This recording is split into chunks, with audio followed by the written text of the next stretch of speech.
What's up everybody, Matt Maran here, and this is the 2020 Hyundai Sonata that made its North American debut here at the New York Auto Show. It was previously revealed in Korea, but man, it looks really cool to me. It's very different. No one else is doing anything like that these days with LEDs going up the hood there, but it really nicely blends into that chrome strip you have going all the way to the A-pillar there. The front does have a very wide grille. It doesn't look great in video, but in person it does work. At least to me, it seemed to be pretty cool. I also love the little brake cooling ducts you have there at the edges of the front bumper and the LED headlamps. This is how it looks in a more normal color without those LEDs on, but I also noticed that even with the headlight LEDs off, it still looks like it's illuminated because of all that bright work there, and I think it's a really creative idea, and especially these days with LEDs and stuff getting less and less creative with a lot of these car companies, I think this really sets it apart.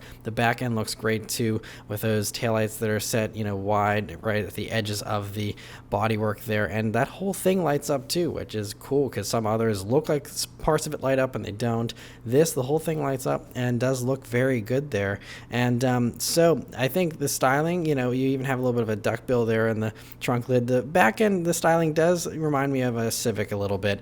That's the only thing, but otherwise though, it's a pretty normal shape as far as the side profile goes, and does look very good. Inside here you have some pretty nice looking seats. Everything is a little bit interesting here on the inside though as well. You can see the steering wheel isn't your typical Hyundai steering wheel design. It's unique. You can see digital gauges there, all digital, which unfortunately weren't lit up there, so I wasn't able to play with them or check them out too much, but that should be a nice improvement.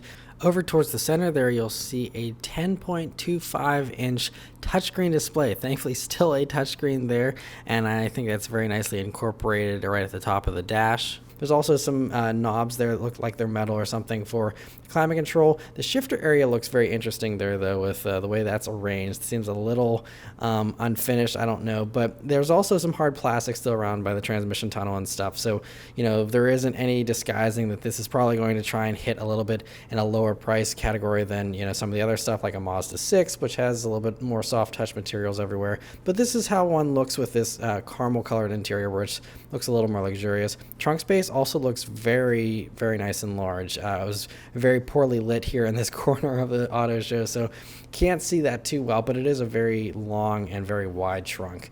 And back seat also seems to be pretty spacious. Doesn't seem quite as spacious as an Accord to me at first glance, but of course I'll have to get one for a full review to do an in-depth analysis there. This is also one of the first vehicles to allow you to actually open the car and start it up with only your smartphone via NFC, and you don't actually have to have a physical key on you, which is pretty crazy. But I love the wheels and everything. So the engines that you're going to be able to get here, you're going to have a 2.5 liter 4-cylinder naturally aspirated as the base engine, and that's going to do 191 horsepower, 180 pound-feet of torque.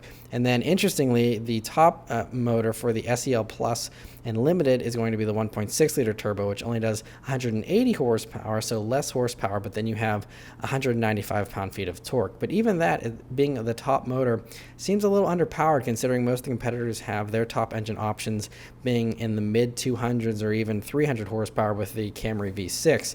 So this is going to be a little underpowered for now, but Hyundai teased an N-Line version is coming, and Autoblog actually spoke to a Hyundai executive who said to expect at least 275 horsepower, which is interestingly enough the same amount that it does in the Hyundai Veloster N in that turbo 4-cylinder. So could be that, but he said at least that, probably more power. So we could be looking at, potentially a 300 horsepower, version to compete with something like the Camry V6, which would be very awesome. And especially if they actually give it sportier styling and all that kind of stuff, it could make for a very awesome package. So production is going to start in September for these, and they'll be on dealer lots by October. But anyway, let me know your thoughts on in the comments below. Thank you guys very much for watching, and I'll see you on the next one. Take care.